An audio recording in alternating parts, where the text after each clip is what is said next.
এগুলো ভালো লাগে কিনা, যদি ভালো লাগে অবশ্যই পাশে থেকে দেখবেন। হ্যালো এভরিওয়ান, ওয়েলকাম করছি মাই নিউ ব্লগ আমার সংসার। আসসালামু আলাইকুম, সবাই কেমন আছেন? আলহামদুলিল্লাহ আমরা সবাই ভালো আছি, আপনারা আশা করি ভালো আছেন।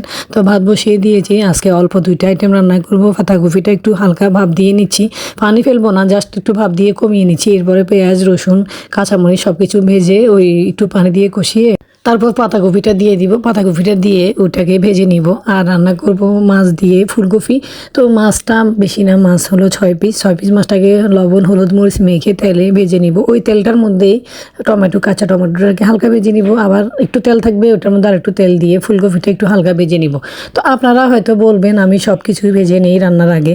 মাছটা কাঁচা আমি একদম খেতে পারি না, টমেটোটা কাঁচা রান্না করলে ভালো হয় না। আর ফুলকপিটা হালকা ভেজে নিলে ফুলকপির মধ্যে যে একটা স্মেল আসে, গন্ধ একটা লাগে দেখবেন হালকা, ওইটা যদি একটু মাছের তেলটাতে ভেজে নেন ওই স্মেলটা থাকবে না। আর রান্না করার পরে মাছের তেলে যে ভাজবেন, ওই মাছের তেলের একটা ফ্লেভার ফুলকপি থেকে আসবে।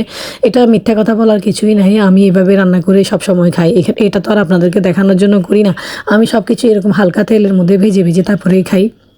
আর এটার স্মেলটা রান্না করার পরেও অনেক সুন্দর আসে, মাছের একটা ফ্লেভার আসে, একদম কাঁচা যে একটা গন্ধ লাগে সবজির ওই গন্ধটা আসে না।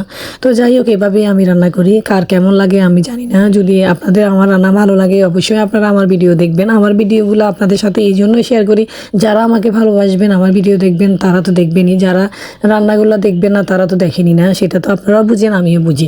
তো যাই হোক, প্রতিনিয়ত রান্নাবান্না করতে করতে বাসায় টুকটাক কাজ করতে করতেই আমার সারাদিন চলে যায়। আপনাদের কিভাবে যায়? আপনারা সারাদিন কী কী কাজ করেন, কী কী করেন এইভাবে আপনারা আছে আমি জানি, আমার জানা মতো অনেকেই আছে এইভাবে সারাদিন আমার মতো কাজ করতেই থাকেন, নন স্টপ কাজ করতেই থাকেন।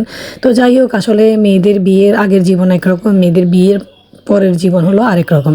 তো প্রতিটা নারী আছে বিয়ের আগে অনেক বিলাসিতা করে জীবন পার করেছে, বিয়ের পরে সেই বিলাসিতা আর থাকে না।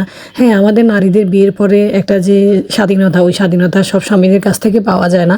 যেমন স্বামীরা সব সময় সব স্বাধীনতা দেয় না, বাবা মার কাছে থাকলে একটা স্বাধীনতা, সেটার হিসাব আলাদা। স্বামী সংসারে এসে যে একটা স্বাধীনতা সেটাও আলাদা। তো আসলে বিশেষ করে সংসারগুলো দেখবেন যে অনেক সংসার ভেঙে যায় একমাত্র স্বামীর কারণে, স্বামীর অভাবের কারণে। স্বামী যে একটা স্বাধীনতা, যে একটা প্রায়োরিটি দেওয়ার কথা, ওটা দেয় না। মনে হয় যে স্বামীরা চায় স্ত্রীদেরকে চা দেয়ালে বন্দি রাখতে, অনেক স্বামীরা চায় রশি দিয়ে বেঁধে রাখতে।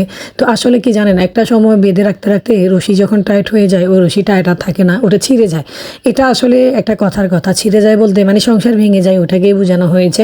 তো আমি মনে করি যারা আমার ভিডিওটা দেখবে, অনেক পুরুষরাও তো দেখবে, পুরুষদেরকে বলবো যে সব সীমিত লিমিটের মধ্যে রেখে স্বাধীনতা দেওয়া উচিত। অতিরিক্ত স্বাধীনতা মহিলাদেরকে দেয়া ঠিক না, এটা আমিও ভালো জানি। তারপরেও পুরুষরা মহিলাদেরকে মানে স্ত্রীদেরকে একটু হলেও স্বাধীনতা দেওয়া উচিত। সবসময় যদি শাসনে রাখা হয়, চার দেয়ালে বন্দি রাখা হয়, সেখানে একদমই মনের অশান্তি বেশি থাকে, স্বামী স্ত্রীর প্রতি একটা ক্ষোভ তৈরি হয়, স্বামী স্ত্রীর মিল মহব্বত কমে যায়, ভালোবাসা কমে যায়। তো প্রতিটা নারীর যেমন একটা ক্ষমতা স্বাধীনতা থাকা উচিত, পুরুষরা সেটা দেওয়া উচিত। তো যাই হোক, বকবক করতে করতে আমার অলরেডি শেষ, আমি ফ্রেশ হয়ে নামাজ পড়ে খেয়ে দিয়ে আপনাদের সাথে গল্প করলাম। গল্প শেষে ভিডিওটা এডিটিং করে আমি আপলোড করে দিলাম। তো আমার কথাগুলোতে কেউ কোনো কিছু মনে করবেন না, মনে কষ্ট নেবেন না, আসলে এটা আমার হিসাবের মধ্যে দিয়ে কথাগুলো বলা।